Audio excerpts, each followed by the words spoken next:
était une fois une toute petite fille qui vivait en Russie, dans une grande ville.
Une fois...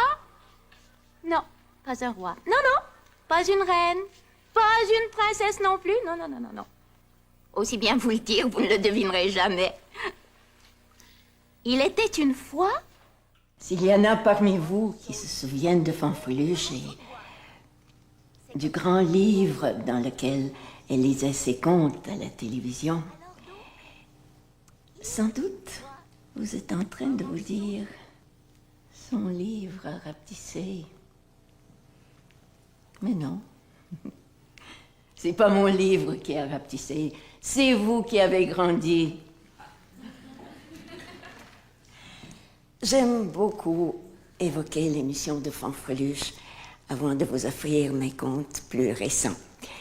C'est parce que c'est là que j'ai commencé à écrire et à raconter les contes à ma manière. Et... j'ai jamais arrêté. Oh, décidément, il exagère. Oh, je vais lui parler, moi. Oh, monsieur Barbe Bleue. Sacre bleu! Barbe Bleue. Sacre bleu! Barbe Bleue. Qui m'appelle? Moi. La poupée Fanfreluche. Où ça, la poupée? Ici. Oh. Bonjour, mademoiselle. Monsieur Barbe Bleue, on ne tue pas les gens pour si peu, voyons. Pour si peu? Oh, permettez, mademoiselle. On me demande souvent d'où elle vient, Fanfreluche. Est-ce que c'est un personnage des contes russes? Non. Moi, je suis née en Russie, oui, mais Fanfreluche, elle est née ici, à Montréal, dans une petite troupe de théâtre.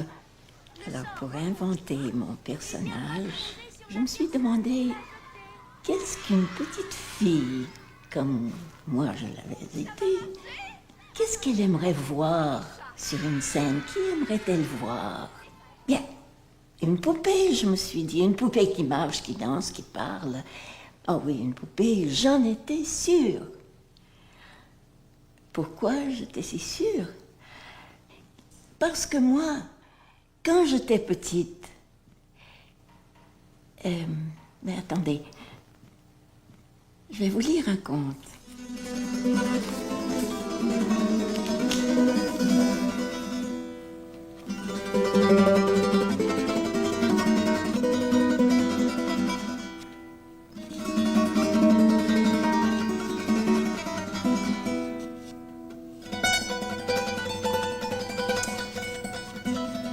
Il était une fois une toute petite fille qui vivait en Russie, dans une grande ville. La grande ville s'appelait Moscou et la petite fille s'appelait Kim. Ses parents l'aimaient beaucoup. Au retour de leur travail, ils lui apportaient des cadeaux. Un livre d'images, ou des blocs de construction, une petite pelle pour jouer dans le sable. Mais ce que la petite Kim voulait, c'est qu'elle voulait plus que tout au monde.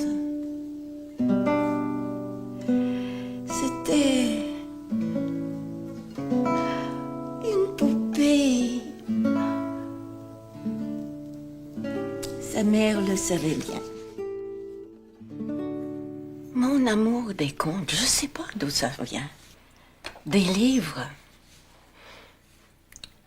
Bien, ça, je sais que chez nous, le plus beau cadeau que mes parents me donnaient, quand je ne savais même pas lire, c'était pour eux, c'était des livres.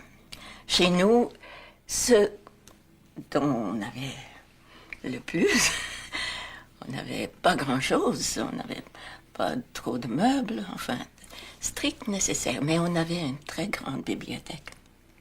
Quand je suis née, la même année, mon père m'a donné le cadeau pour lui était le plus significatif. C'était un livre ou deux ou trois sur la vie des animaux.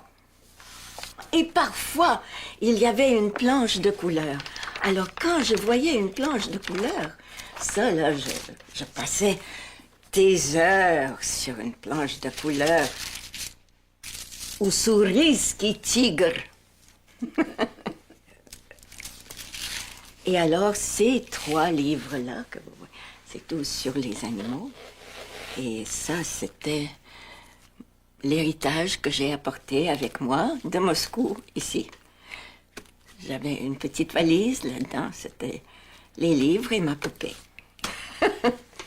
Il y avait ça aussi. Ça aussi, c'est les livres que mon père m'a donnés quand je ne savais pas lire, évidemment.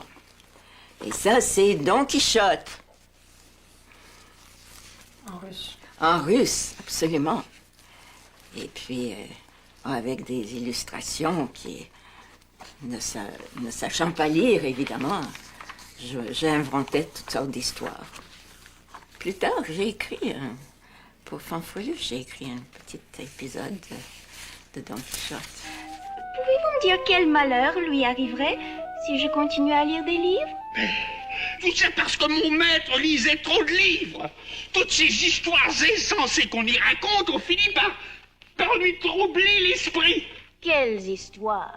Mais ces histoires-là, des temps jadis, là, ces enchantements, ces batailles, ces amours romanesques, ces valeureux exploits des chevaliers errants, etc., etc. Et ça, je me souviens très bien. J'étais à l'hôpital, j'avais la scarlatine. Et il m'a envoyé ce livre. C'est le baron Munchausen. C'est un des premiers livres que j'ai lu moi-même. Et je trouvais ça drôle. Je pense que ça m'a influencé pour le restant de ma vie. Cette fantaisie-là, j'en revenais pas qu'on peut être si fou que ça. Mon ridiki, mon grand foulard, mon chapeau à la rose. Et ce que j'ai de plus précieux au monde, oui, mon livre de contes. Ma valise pour les voyages, ma crinoline de réchange, mes chaussons de danse. Vous êtes mes amis que j'aime tant. Je vous garderai jusqu'à la fin des temps. Souvent, quand je rencontre des gens qui ont vu Fanfreluche dans leur enfance, et ils m'ont dit que chez eux, il n'y avait pas de livre. Et c'est là qu'ils ont appris à être fascinés par ce qu'un livre peut apporter. Il y a plusieurs personnes qui m'ont dit ça. Je ferais mieux de regarder dans les coulisses.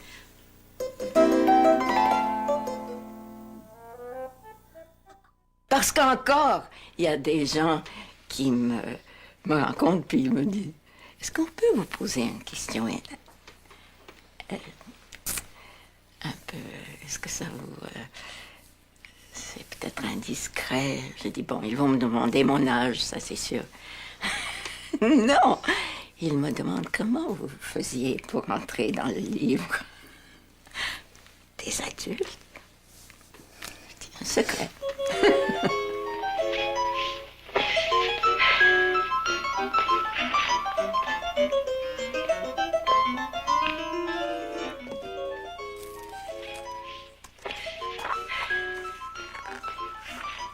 On m'avait demandé de faire un petit conte. Alors j'ai compris que ce sera bien si je raconte quelque chose de mon enfance.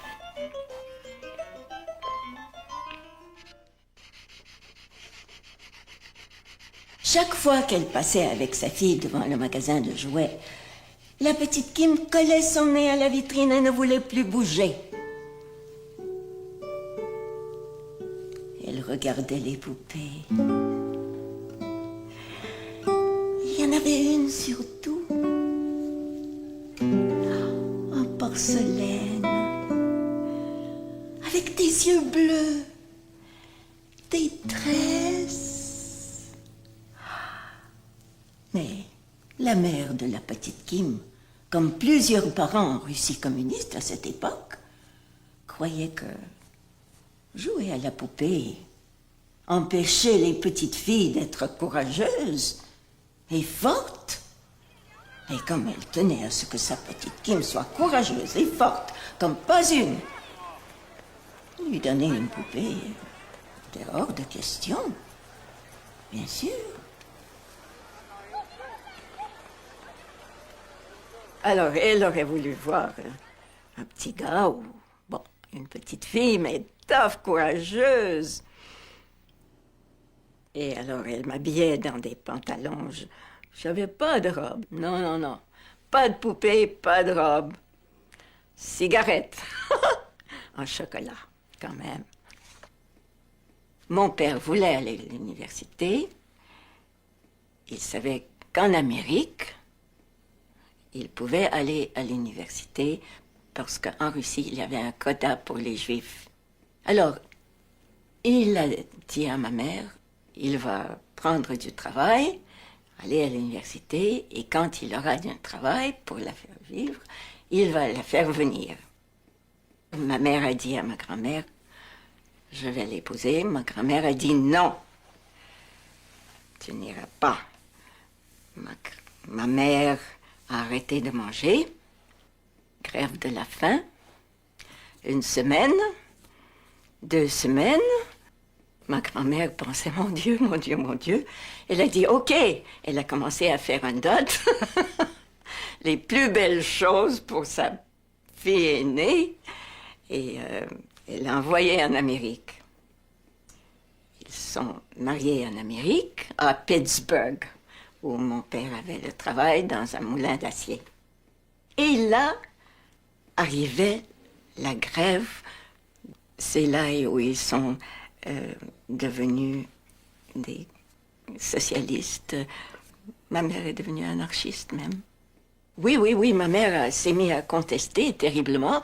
Elle a fait des discours. On l'a emmenée en prison.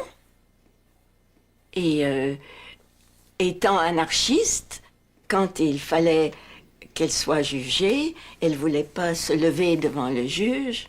Alors on l'a remis tout de suite encore en cellule. Oh, toi! Tu vas te débarrasser de toi, tu vas rester tranquille et tu vas pas te faire,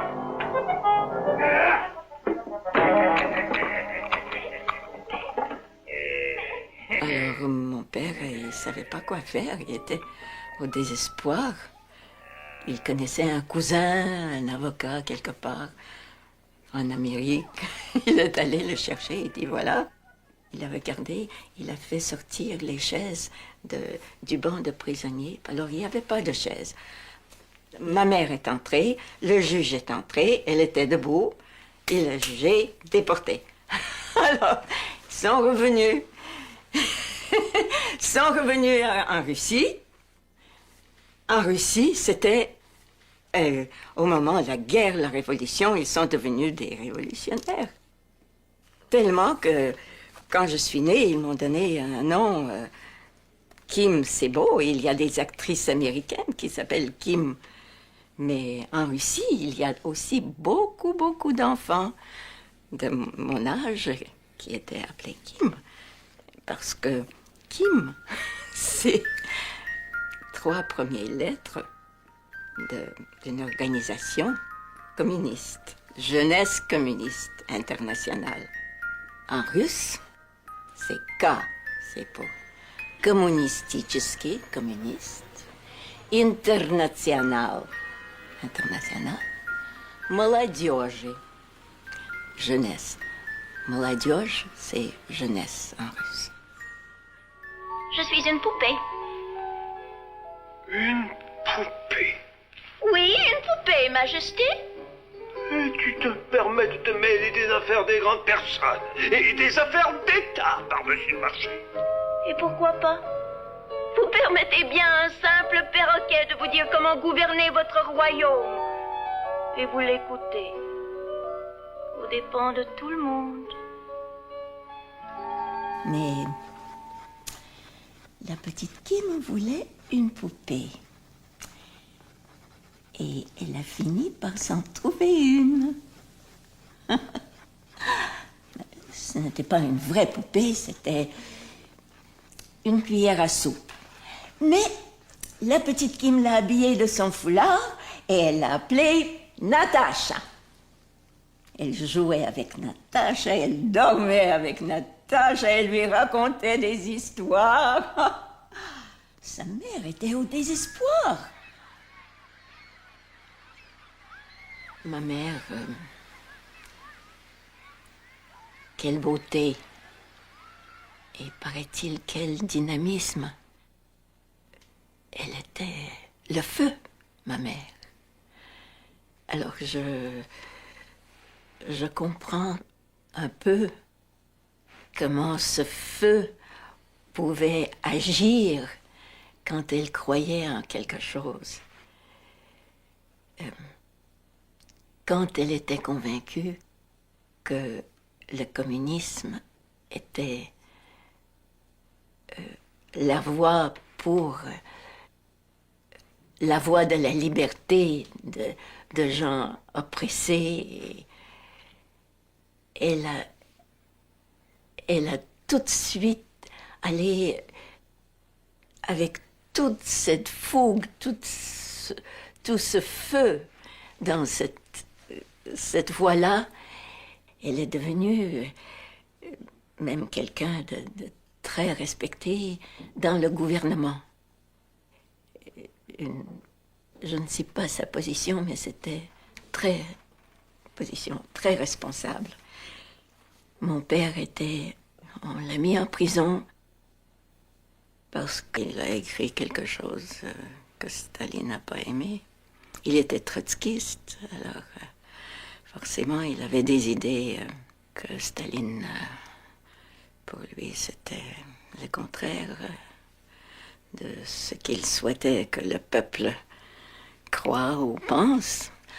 Et c'était une période, ça devait être une désillusion dans la justice de soviète. À ce moment-là, je pense qu'elle a commencé à douter énormément de tout ce qui se faisait. C'est à ce moment-là qu'elle m'a donné une poupée,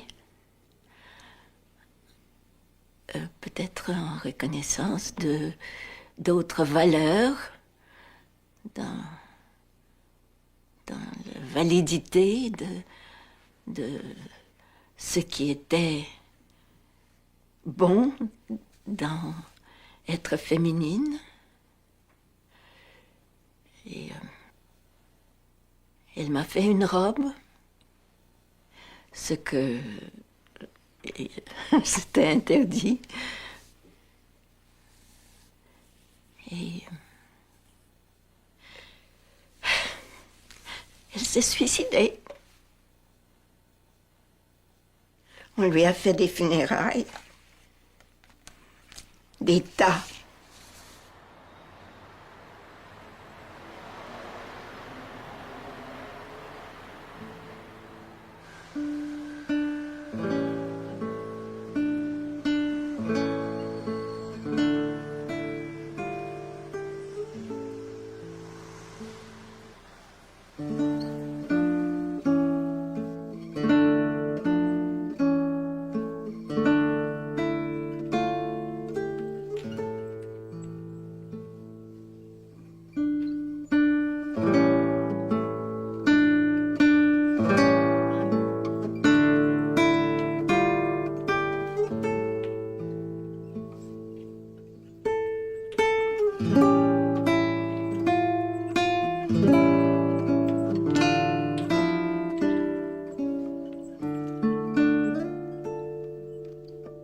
Ce conte-là, C'est un fameux conte russe. C'est le conte de Vassilissa, la très belle. Très sage et très belle. Dans l'histoire, sa mère, en mourant, lui a donné une poupée. Voilà, la petite poupée. Et elle a dit, cette poupée va te protéger. Et elle meurt. Je ne sais pas si c'est possible de croire qu'il y a une certaine coïncidence. Non, c'est la première fois, je vous jure, que j'y pense. Parce que, enfin, j'avais autre chose à faire, je suppose. Mais, voilà, ma mère est morte, elle m'a donné une poupée, et cette poupée m'a ouvert la porte à la création, qui est finalement, je trouve, ma raison d'être ou ma façon d'être, c'est de créer. Enfin, c'est là où je suis la plus heureuse. Et voilà.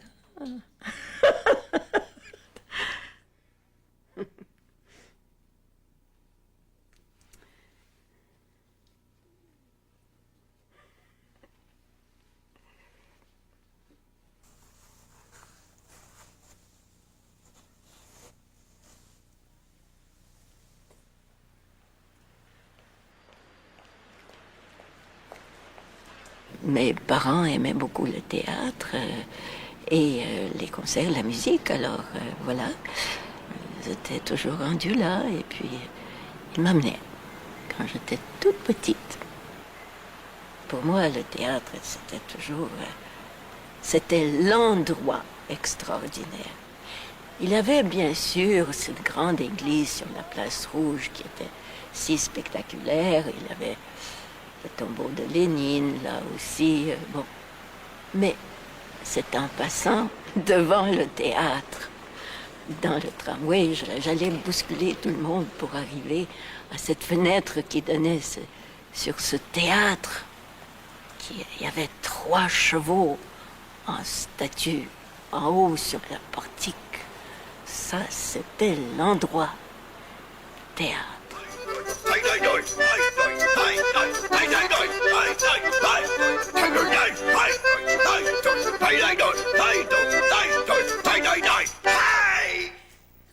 Maintenant, je peux dire que j'ai dansé avec le ballet russe.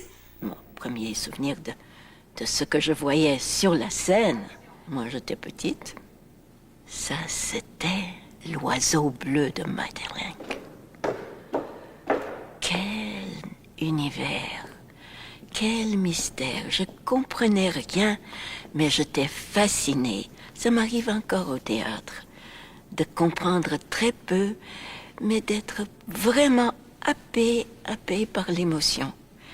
Une autre, c'est de voir une poupée, une danseuse, une poupée assise, là, raide, et puis on le crinque par... on fait tourner quelque chose en arrière, puis à mesure, elle prend vie et commence à parler, marcher, danser, tout ce que vous voulez. Ah, moi qui n'avais pas de poupée longtemps chez moi, c'était pour moi vraiment un beau... J'adorais ça. C'était Coppelia, je crois. Pour me coiffer, pour me faire marcher. Oh, mais tu n'as plus besoin de personne pour faire ça, Fanfreluche. Tu es capable toute seule. Tu es une petite fille toi-même. Tu penses? Bien sûr. Essaie, tu verras bien.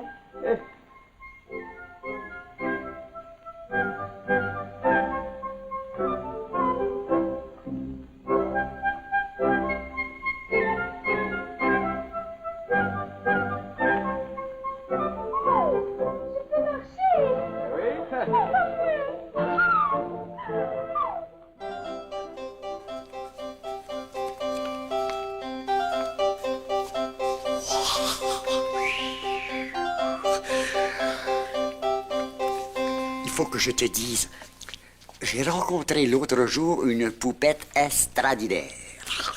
Une poupette pas comme les autres. Elle s'appelle Franche Peluche.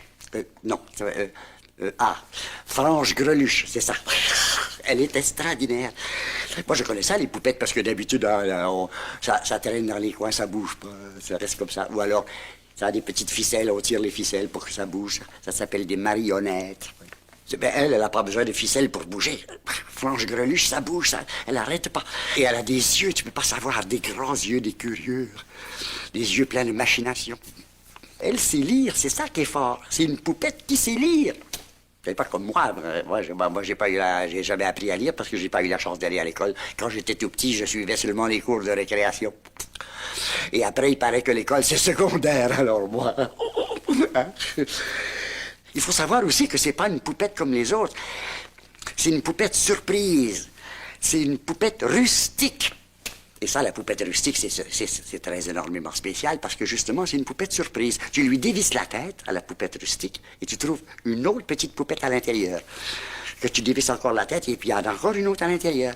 C'est plein de petites poupettes de plus en plus minuscules. Moi, je suis sûr, je suis sûr que Franche Greluche, alors là, à l'intérieur d'elle, elle doit avoir des 1230 douzaines de petites poupettes. Ah oui. Tu te rends compte? Une poupette a plusieurs têtes. Laisse-moi te dire, t'as pas fini d'avoir des surprises avec elle. C'est pas comme moi. Moi, ça pourrait pas m'arriver, ça, là, non, parce que tu pourrais toujours essayer de me dévisser la tête. Tu trouveras rien à l'intérieur. Même pas le moindre petit sous-sol.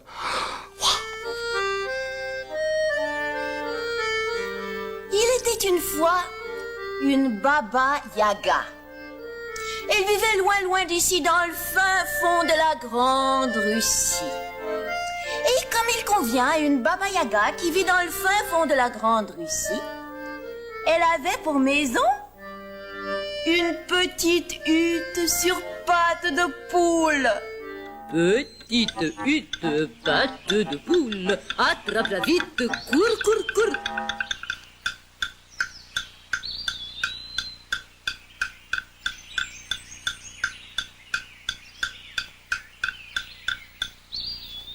Comment t'appelles-tu, mon ange? Je m'appelle Fanfreluche. Fanfreluche, voyez-vous ça, hein? Écoute, Fanfreluche, aimerais-tu goûter à mon borscht? Votre quoi? Mon borscht, potage betterave. La betterave rouge. La plante du doigt, Fanfreluche, on. Non, merci. Ça ne me dit rien. À la caméra. Au contraire, quelque chose me dit que je ferais mieux de rester ici. Oh, tiens, elle referme les volets. Plante de Baba Yaga à l'intérieur de la hutte. Ça me contrarie. Diapositive de base d'un beige foncé. Très efficace, ça, je dois dire. Elle aurait pu faire bonne petite travailleuse. On les perd d'image en même temps qu'une marmite fumante apparaît en extrême avant-plan. Baba Yaga allant à la marmite. Pour éplucher betterave que je mets dans mon borscht. Potage magique. Tu sais de quelle sorcière les anciens enfants, là, me parlent. La sorcière qui... Ils parlent des sorcières, ils se souviennent de la sorcière, ils se souviennent de la voix, de tout ça. Mais ils me parlent surtout et presque toujours, dis-le, de la sorcière russe. Oui, de la Baba Yaga. Ça les a frappés, ça leur a fait peur. Baba quoi? Baba Yaga. Baba Yaga. Oui. C'est la sorcière russe. Et c'était une drôle d'histoire de petites maisons à pattes. À pattes de poule. De poule qui... Et ça s'appelait la petite hutte. La petite hutte de pattes de poule. Oui. Et ça les a frappés.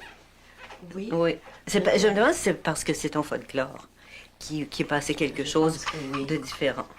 Peut-être le folklore a des racines tellement profonde que... Et quand ça dure tellement de temps et si répandu, ça veut dire que ça répond à quelque chose en nous dont on n'est même pas conscient, mais que ça traduit quelque chose de... Quelque chose d'angoissant, quelque chose de... Oui, oui. Mon Dieu! Par où dois-je sortir? Je ne sais plus. Oh! Voilà la petite hutte.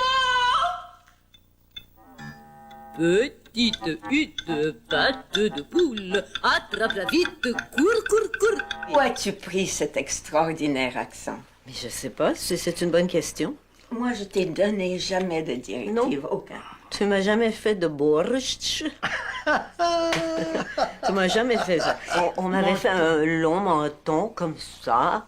Ça m'inspirait beaucoup. Puis, on a quand même l'imagination qu'on a. On a déjà entendu un petit bout de film russe, quelque part, quelque chose. Ou Alexis Chiriaïev. Mais il parlait pas fort comme ça, Alexis. Non, mais il avait cet accent-là. Il avait. Oui. J'ai été récompensée. J'ai pu, plusieurs années après, à Moscou, avoir le privilège de me promener dans ton petit parc. Oh. Je savais où était l'édifice où tu habitais. Oui. Et j'étais sûre que c'était là. Je te l'ai sur la décrit. rue Tverskaya. Oui. Et tu m'as dit que c'était bien là. Et je pense qu'il était toujours pareil, comme tu me l'as décrit. Oui.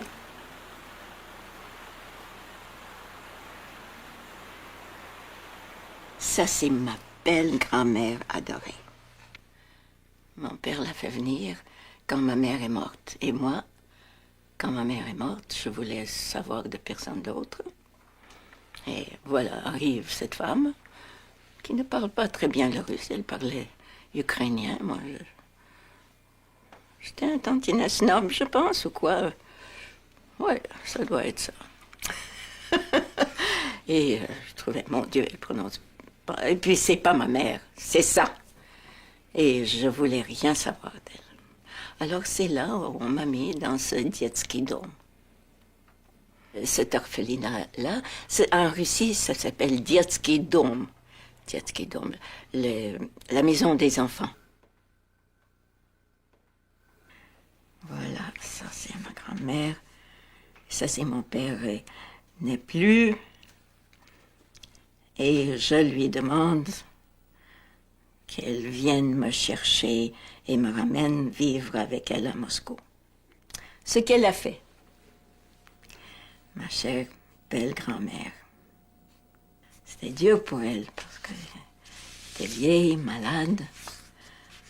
Mais elle a fait. Ça, c'est une lettre écrite dans ma belle écriture d'enfant de 8 ans. Je l'ai écrit à mon grand-père et ma grand-mère à New York. C'est les parents de ma mère.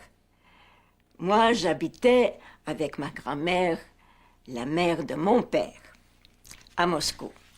Et eux, ils étaient à New York parce qu'ils sont partis pendant la Révolution, vu qu'ils possédaient des terres, et c'était un péché de posséder des terres. Enfin, les communistes trouvaient ça, dont ma mère, qui était bien communiste. Tout ce qu'elle pouvait faire pour eux, c'est de leur trouver un passeport pour qu'ils quittent au plus sacrant. Parce que sans ça, leur vie serait en danger. Chère grand-mère et grand-père, écrivez-moi comment vous vivez. Comment vous avez passé les fêtes de la Révolution d'octobre?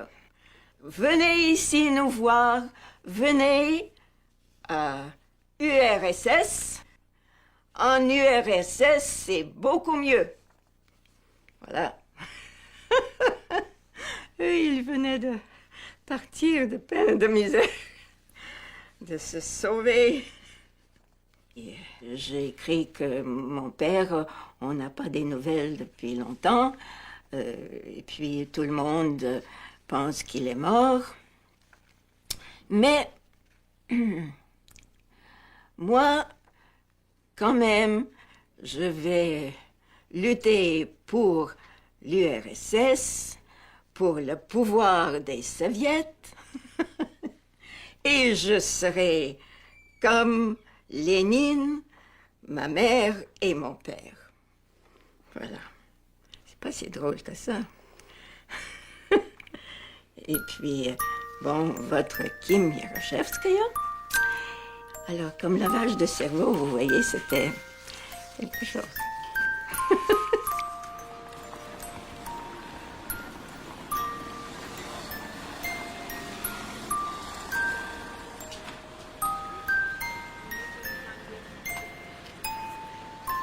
La mère de la petite Kim, elle avait beau se fâcher, piquer des colères, sa fille persistait à jouer avec la cuillère à soupe Natacha. Sa mère a décidé de l'en distraire. Elle lui a acheté un fusil.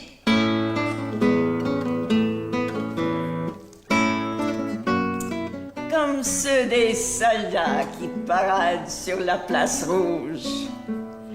Un fusil joué, bien sûr.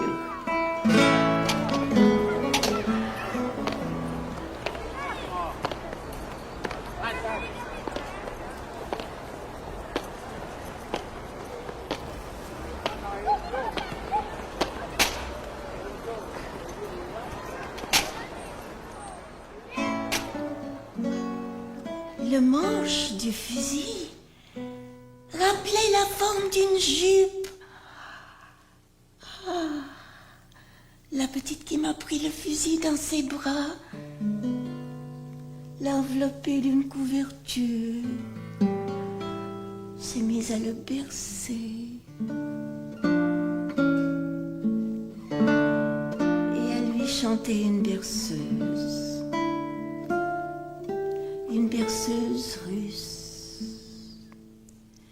Спи, малютка, мой прекрасный, баюшки, баю. Светло смотрит месяц ясный в колыбель твою. Quand je trouvais que c'était un peu calme, j'allais dans la valise, qui c'était tout ce qui restait des papiers de mon père. Je sortais la valise et je disais bon, et puis là, j'ai commencé à pleurer. Pauvre grand-maman, mais elle disait rien. Je pense qu'elle comprenait que avant que je savais pas que j'étais comédienne. Je pense peut-être elle le savait.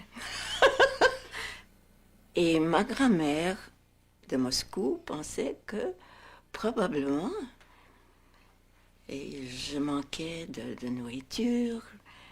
Et en Amérique, c'est comme ça, on peut avoir tout. Alors, elle a parlé, dit bon, mais je pense que je vais laisser prendre la petite fille.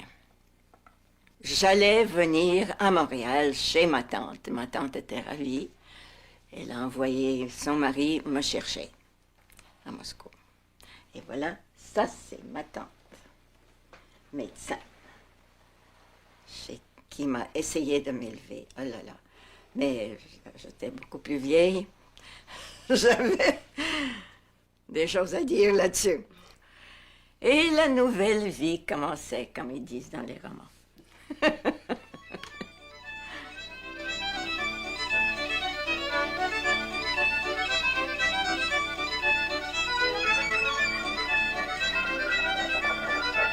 Tiens, une carriole! Nos invités qui arrivent! Farfoluche! Va donc ouvrir! Oui, maman! Ça doit être Gabriel, ton fiancé.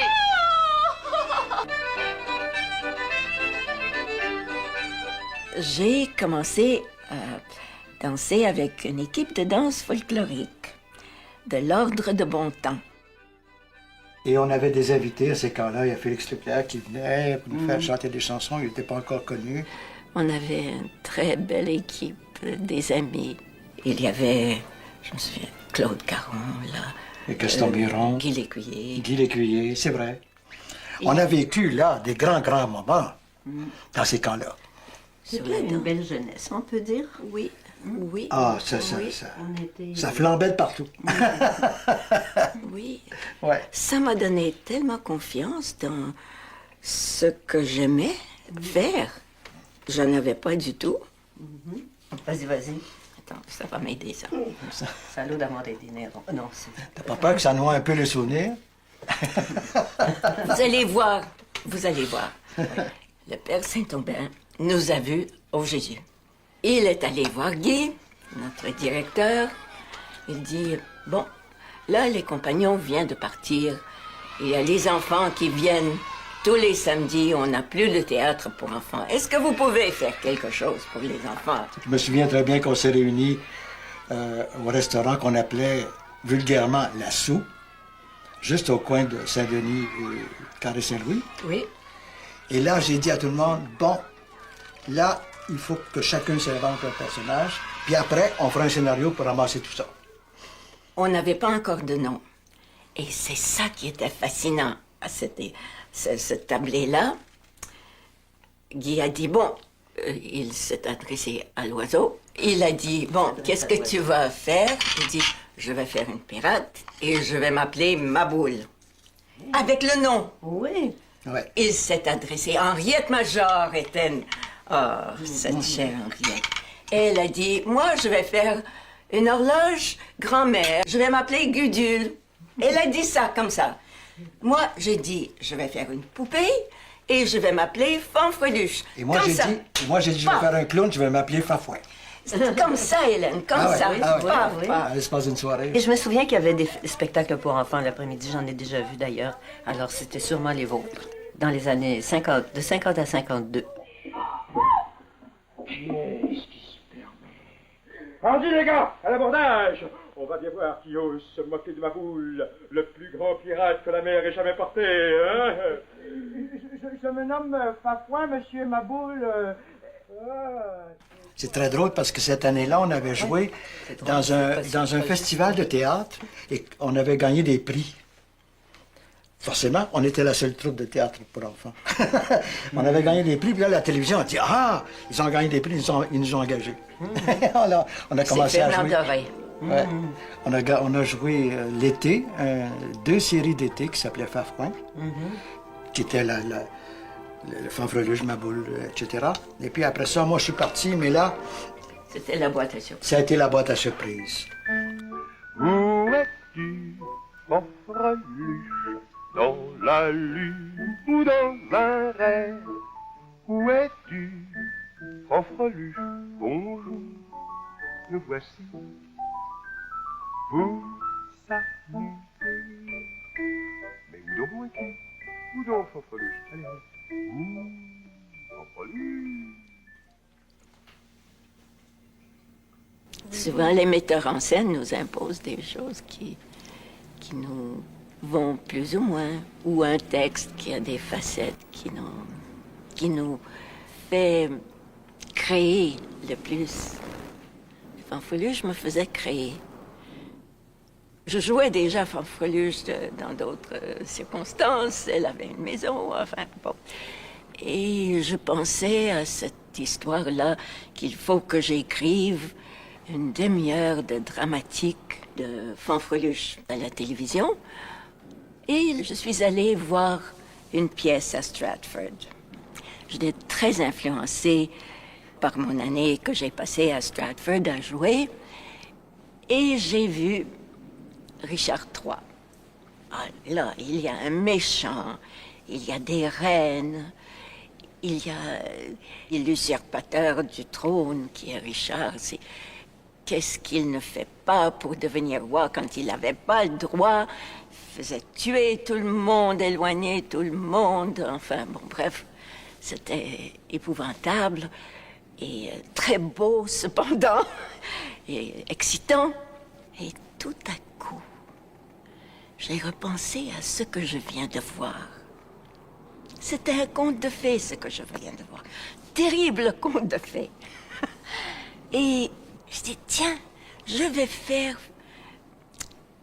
entrer Fanfreluche dans ces contes de fées, parmi ces méchants-là, parmi ces beaux méchants-là, parce qu'ils sont tous habillés comme ça n'existe plus. Ça existe seulement dans les contes de fées, et je vais faire participer Fanfreluche. Et justement, je dis, tiens, le conte qui m'est venu à l'idée, c'est Princesse sur un pois. Une princesse doit avoir une diction claire et nette. Nous allons faire quelques exercices. Petit pot de beurre, quand des petits pots de beurre riseras-tu? Je me des petits pots de beurre riserai, quand tous les petits pots de beurre, ce seront des petits pots de beurre irisés. Dites-le. Petit pot de beurre. Quand petit pot de beurre... De beurre. Petit pot de beurre. Quand petit pot de beurre briseras-tu? Je me briserai... Quand des petits...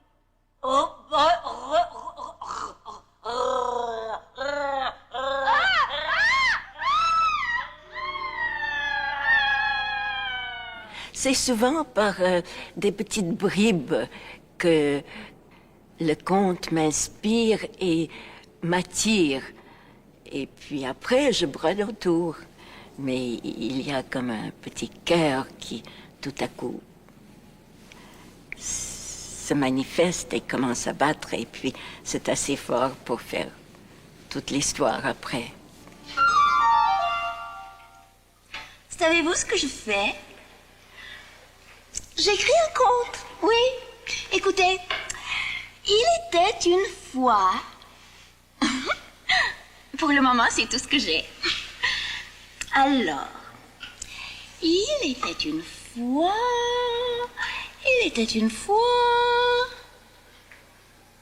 Je sais, une reine. Une reine.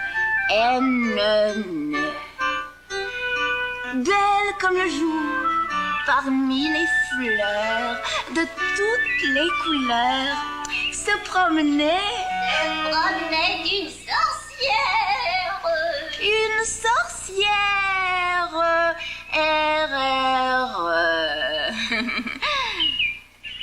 Hein? Quoi? Une sorcière, ma chère.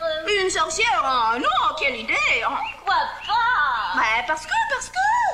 Attends, dites mademoiselle, c'est ce qui donne du piquant à un conte. Ah, tout le monde vous le dira, un conte sans sorcière, c'est plate. Moi, je voulais pas de décor. J'ai vu comment c'était efficace à Stratford. Un comédien dans un costume, c'est le décor. C'est assez pour le petit écran. Je voulais qu'on voit les merveilleux masques que les maquilleurs faisaient avec ces personnages et les costumes dans lesquels c'était tout. Pour escalader le grand glacier, il faut marcher les pieds de côté. Il faut marcher les pieds de côté à la manière des pingouins. Gouin, gouin, gouin, gouin. À la manière des pingouins. Gouin, gouin, gouin, gouin. Fanfreluche, je voulais qu'elle soit le miroir d'une petite fille. Fanfreluche aussi, elle voulait redresser les torts. Elle était pour la justice. Voilà, ça c'était une grande qualité de Fanfreluche, je trouve. Elle était pas toujours capable, mais elle essayait. Et souvent, ça la mettait dans des mauvais draps terriblement.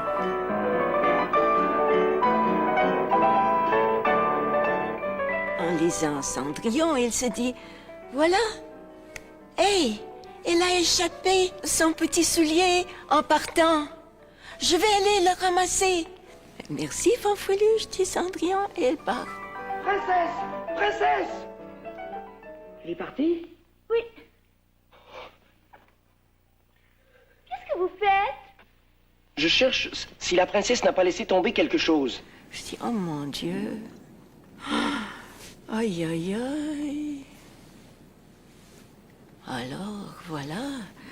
Et j'essaie de trouver le prince. Parti à la recherche de la princesse. Disparu?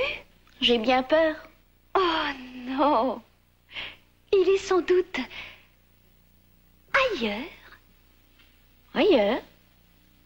Au pays de Cendrillon et ailleurs. Il parle du livre et il n'est plus dans le livre. C'est une catastrophe. Alors je dois partir en Angleterre, en Suisse, sur la Côte d'Azur. Terrible. Et puis c'est pas dans le livre, évidemment.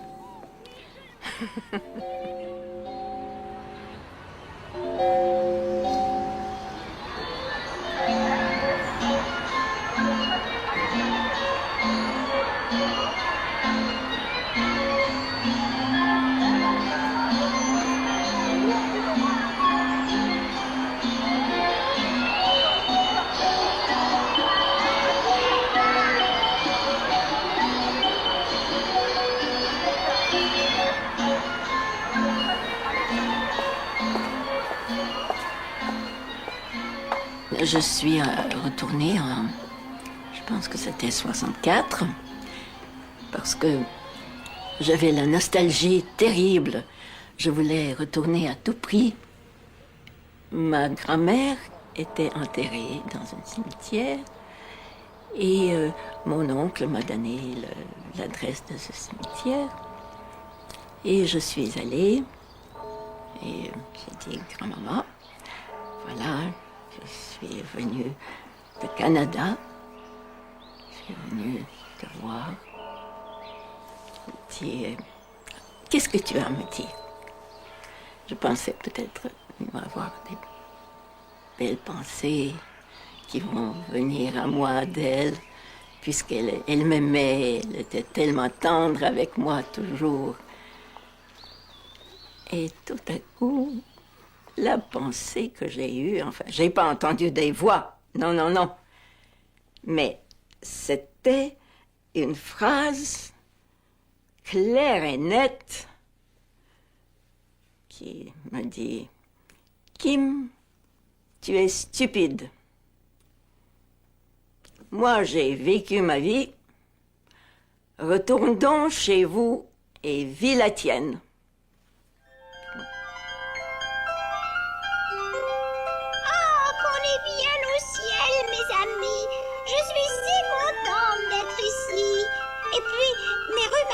Sont partis et youpi! C'est ce que j'ai fait. Je me suis levée. Je suis allée au bureau de visa. Je dis, je retourne. Je dis, comment? Vous avez un visa? Encore 2 semaines. Je dis, non. C'est tout.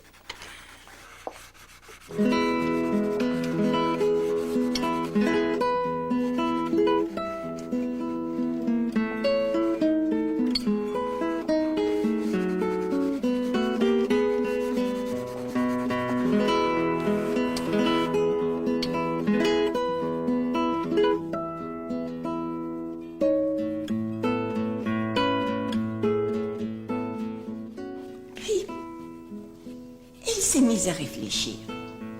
Voyons, se dit-elle, voyons. Malgré les punitions, malgré les menaces, malgré mes colères, ma fille continue à jouer avec des poupées. Des poupées improvisées. Rien ne l'arrête. N'est-ce pas la preuve de son courage? Mais oui. Mais oui. Mais oui. Ah, au fond, j'en suis bien fière. Et c'est ainsi qu'à son anniversaire, son 5e, la petite Kim a reçu une vraie poupée. Une poupée en porcelaine, avec de beaux yeux bleus qui se fermaient. Avec des tresses, couleur de blé. La petite qui m'était comblée.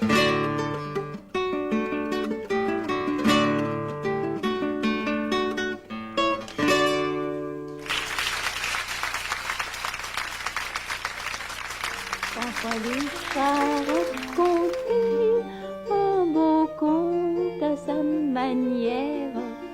Fanfreluche a raconté un beau conte pour vous amuser. Un beau conte, un beau conte, un beau conte pour vous amuser. Au revoir, mes amis.